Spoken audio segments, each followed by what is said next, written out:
A estas alturas de la película ya nadie duda de que 2022 ha sido un año histórico, un año del que siempre nos acordaremos y que a buen seguro saldrá en los libros de texto de las generaciones futuras. Así que como todos los años es momento de recapitular y ver qué ha pasado en esta locura de año. Vamos al lío. Europa empezaba el año con una gran fiesta, ya que se cumplían los 20 años del euro como moneda. Y sí, aún hay gente que calcula los precios en pesetas. El año pintaba relativamente bien. Por fin los fantasmas del COVID quedaban atrás tras comprobar que la variante Omicron era mucho menos letal que las variantes anteriores. Por fin la economía podría volar libre y recuperar los niveles prepandemia en todos sus sectores. Sin embargo, pronto llegaron los problemas. El 4 de enero, en China, la empresa inmobiliaria Evergrande suspendió su cotización de sus acciones en bolsa y comenzó a temerse un efecto dominó que podría generar una crisis financiera mundial. El día 5 los Reyes Magos nos traían malas noticias desde Kazajstán. Por culpa del aumento de los precios del gas se organizaron unas protestas muy violentas contra el régimen de Tokayev, quien tuvo que pedir ayuda a la OTSC, que, encabezada por Rusia, devolvió al país la estabilidad. Las protestas se fueron con la misma velocidad que empezaron, pero una vez más Rusia había demostrado su músculo militar y su capacidad de influencia. El 12 de enero en Estados Unidos saltaban todas las alarmas, ya que la inflación alcanzaba el 7%, la cifra más alta de los últimos 40 años. Esta inflación también llegará a la Unión Europea y una buena parte de las economías mundiales. Durante febrero se llevaron a cabo los Juegos Olímpicos de Invierno de Pekín, pero para entonces todos los focos estaban puestos en Ucrania, donde se especulaba que podía suceder una acción militar de Rusia al acabar los Juegos Olímpicos. Y es que Rusia había movilizado gran parte de su ejército para llevar a cabo unas supuestas maniobras junto a la frontera con Ucrania. Ante las amenazas rusas, Occidente comienza a enviar grandes cantidades de armamento a Ucrania. El 22 de febrero, Rusia reconoce la independencia de la República de Donetsk y la República de Lugansk y comienza a militarizar la región del Donbass. La guerra parecía ya inevitable, mientras que los primeros paquetes de sanciones ya se materializaban. Y efectivamente, en la madrugada del 24 de febrero, Putin daba un mensaje al mundo en el que anunciaba el principio de la invasión rusa a Ucrania. En los primeros días de la guerra, las ganancias territoriales del ejército ruso fueron espectaculares, pero los rusos subestimaron las capacidades ucranianas, los cuales respondieron con firmeza. Y aunque algunas unidades rusas llegaron a los arrabales de Kiev y Kharkov, ambas ciudades resistieron. La operación relámpago rusa había fracasado. Las bolsas respondieron a la invasión rusa con grandes caídas, mientras que el precio de algunas materias primas como el trigo, el gas y el petróleo aumentaron su precio, haciendo aún más grave la crisis de inflación. Mientras, los paquetes de sanciones contra Rusia y la ayuda militar a Ucrania se multiplicaron. También se inició una gran crisis migratoria, en la que cientos de miles de ucranianos huyeron hacia países de toda Europa, especialmente aquellos que hacen frontera con Ucrania. El 19 de marzo, España sorprendía al mundo cambiando su postura sobre el Sáhara Occidental, anunciando que a partir de entonces España apoyará a que la excolonia española se convierta en una región autónoma dentro de Marruecos. El mes de marzo acababa con otra malísima noticia. China se enfrentaba a los cierres de algunos de sus grandes puertos por culpa del COVID, lo que aumentaba la presión sobre la inflación a nivel mundial. Mientras, el día 30, Rusia anunciaba su retirada del norte de Ucrania, para centrarse en la toma del Donbass. La retirada rusa del norte dejó al descubierto casos muy graves de crímenes de guerra por parte de Rusia. En abril nos llegaban noticias muy preocupantes desde Sri Lanka, donde comenzaron unas protestas en todo el país, que más tarde acabaron con el régimen de los Rajapaksas. El 24 de abril Macron ganó las elecciones imponiéndose a Marine Le Pen. Y nos vamos a junio. El día 8 Argelia anunciaba que suspendía sus relaciones amistosas con España por su cambio de postura sobre el Sáhara Occidental. Una semana después, la Reserva Federal de Estados Unidos anunciaba una subida de tipo de interés del 0,75%, algo súper agresivo. Hasta el día de hoy, las subidas de tipos de interés en Estados Unidos, Reino Unido y en la Unión Europea no han finalizado. Y nos vamos a Colombia, porque allí Gustavo Petro ganaba las elecciones convirtiéndose en el primer presidente de izquierdas de la historia del país. El 23 de junio, Ucrania y Moldavia reciben el estatus de candidatos a la Unión Europea, pero lo importante sucederá el día 29 en Madrid. Y es que la capital española albergaba la cumbre de la OTAN, de donde salió la nueva estrategia de la organización y donde se anunció que Finlandia y Suecia entrarían en la alianza.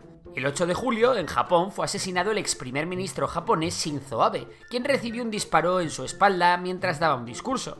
El 29 de julio, China amenazó con derribar el avión de Nancy Pelosi, presidenta de la Cámara de Representantes de Estados Unidos, si ésta viajaba a Taiwán.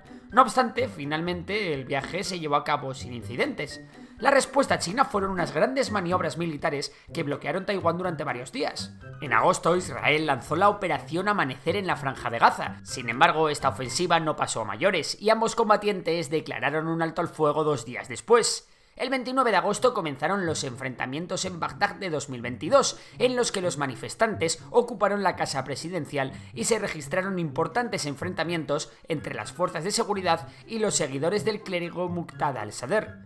Un día después, el 30 de agosto, moría Mikhail Gorbachev, último jefe de Estado de la Unión Soviética. Septiembre comenzaba con el intento de asesinato de la vicepresidenta de Argentina, Cristina Fernández de Kirchner, sobre la que pesa una condena de 6 años por corrupción. El 6 de septiembre, Liz Truss se convierte en la primera ministra de Reino Unido, después de la dimisión de Boris Johnson. Sin embargo, Liz Truss durará menos que una lechuga fresca y dimitirá 45 días después al no conseguir apoyos para lanzar su plan político. Y no nos vamos de Reino Unido, porque 2 días después de que Liz Truss llegara al poder, la reina Isabel II de Inglaterra fallecía a los 96 años, siendo sucedida por su hijo Carlos III.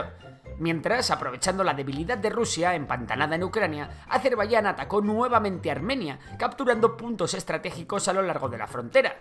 Las hostilidades aún continúan en la zona donde los azeríes también bloquearon la República de Artsaj, incomunicándola con Armenia. No nos vamos de esa zona porque el 17 de septiembre comenzaban las protestas en Irán por el trato a las mujeres después del asesinato en comisaría de Mahsa Amini, después de ser detenida por llevar mal colocado su hijab. Las protestas poco a poco se han recrudecido y se reportan hasta la fecha de edición de este vídeo 450 muertos, 900 heridos y alrededor de más de 18.000 arrestados. Volviendo a Ucrania, en septiembre Rusia hacía 2 grandes anuncios. Por un lado, la celebración de un referéndum para anexionar a Rusia los óblasts de Jersón, Zaporilla, Lugansk y Donetsk. Obviamente, sin ninguna garantía democrática, ganó el sí a la anexión a Rusia por goleada. Y por otro lado, Putin anunció una inmediata movilización parcial de hasta 300.000 ciudadanos rusos, lo que provoca un nuevo éxodo en el país del vodka. El 27 de septiembre se llevó a cabo un sabotaje en los gaseoductos del Nord Stream 1 y Nord Stream 2 en las aguas del Mar Báltico, sobre el que aún hoy en día no se sabe el autor. El mismo día, la NASA consiguió estrellar un misil contra un asteroide desplazándolo de su órbita en lo que fue la primera prueba de defensa planetaria hecha por el ser humano. Septiembre acabó con el triunfo de la ultraderechista Giorgia Meloni, que se convertirá en la primera ministra de Italia. Para hablar sobre octubre nos tenemos que ir a Brasil. Allí se produjo la victoria electoral de Lula da Silva, que derrotó a Bolsonaro en las elecciones presidenciales, mientras en el otro lado del mundo Corea del Norte hacía de las suyas lanzando 2 misiles sobre el mar de Japón y haciendo saltar todas las alarmas. El 23 de octubre, el líder supremo de China, Xi Jinping, renueva su mandato como secretario general del Partido Comunista Chino, y se da una curiosa escena cuando el ex líder de la nación, Hu Jintao, es expulsado del Congreso delante de las cámaras mientras este se está celebrando. El mes todavía tuvo tiempo para darnos una sorpresa más, y es que el empresario Elon Musk anunció la compra de Twitter por $44.000 millones. En noviembre, la humanidad alcanzó un nuevo hito, superando por primera vez los 8.000 millones de personas en la Tierra. Por su parte, el gobierno etíope y los rebeldes de Tigray firman un alto al fuego tras 2 años de guerra, un acuerdo que prevé el desarme de la milicia del norte y el respeto a la integridad territorial de Etiopía.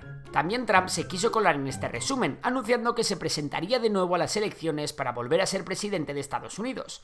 Mientras, en el país de las barras y las estrellas, Hakeem Jeffries sucedía a Nancy Pelosi como presidente de la Cámara de los Representantes, después de que ésta renunciara al sufrir un intento de homicidio en el que su marido resultó gravemente herido. Mientras, los ciudadanos chinos sorprendían al mundo al manifestarse incluso de forma violenta contra las durísimas medidas anti-COVID del gobierno. Y llegamos a diciembre. En Perú, en medio de una moción de censura, el presidente Pedro Castillo trata de dar un golpe de estado disolviendo el Parlamento. Sin embargo, Castillo no tenía apoyos y fue detenido por sus propios escoltas. Eso sí, desde entonces Perú está envuelta en grandes y violentas protestas. Pero acabemos con buenas noticias. En Estados Unidos se consiguió un importantísimo avance científico en materia de energía de fusión nuclear, después de que el Laboratorio Nacional Lawrence Livermore produjera más energía de fusión que la energía utilizada en el proceso. Aunque como os cuento en el vídeo de Memorias de Tiburón dedicado a ello, esta afirmación tiene un poco de truco. Y nada, que el año ha acabado con Argentina ganando el Mundial de Fútbol. Enhorabuena a todos los soldados de Memorias que sois allí. Os lo merecéis. Y esto ha sido el año. Si os ha gustado el vídeo, porfa compartidlo y darle a like, que me ayuda muchísimo. Y si os gusta la economía, podéis suscribiros a Memorias de Tiburón, mi otro canal. Por lo demás, un saludo y hasta la próxima.